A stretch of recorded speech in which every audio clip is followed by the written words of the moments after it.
2026 yilgi Chevrolet Corvette Malibu Chevrolet kanali uchun tayyorlangan ushbu video ssenariyda avtomobil ixlosmandlari uchun eng muhim xususiyatlar, dizayn yangiliklar, texnologik imkoniyatlar va haydash tajribasi batafsil yoritiladi.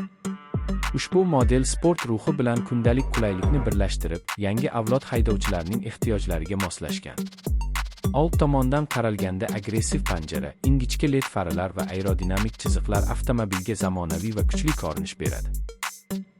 Yon tomondagi silliq profil esa tezlik va barqarorlikni ifodalaydi. Orqa qismda esa sport uslubidagi chiroqlar va ikki tomonlama chiqarish quvurlari kuchli xarakterini namoyon etadi. Salonga kirganingizda yuqori sifatli materiallar, ergonomik joylashuv va raqamli interfeys darhol e'tiborni tortadi. Haydovchi oldidagi katta raqamli panel tezlik, navigatsiya va avtomobil holati haqida aniq ma'lumot beradi. Markaziy sensorli ekran multimedia, iqlim nazorati va xavfsizlik tizimlarini qulay boshqarish imkonini yaratadi.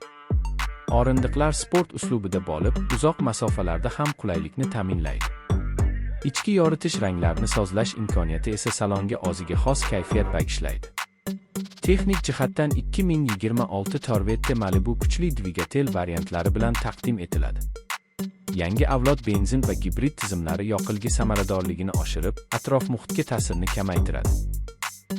Avtomatik uzatmalar qutisi tez va silliq almashishni ta'minlab, sport rejimida esa yanada keskin tezlanishni taklif qiladi.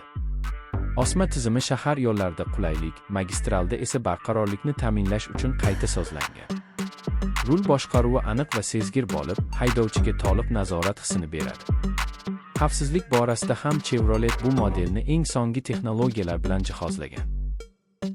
Avtomatik tormozlash, yo'lni ushlab turish yordami, kor nuqta ogohlantirishi va adaptiv kruz nazorati haydovchini va yo'lovchilarni maksimal darajada himoya qiladi. Kameralar va sensorlar yordamida avtomobil atrofi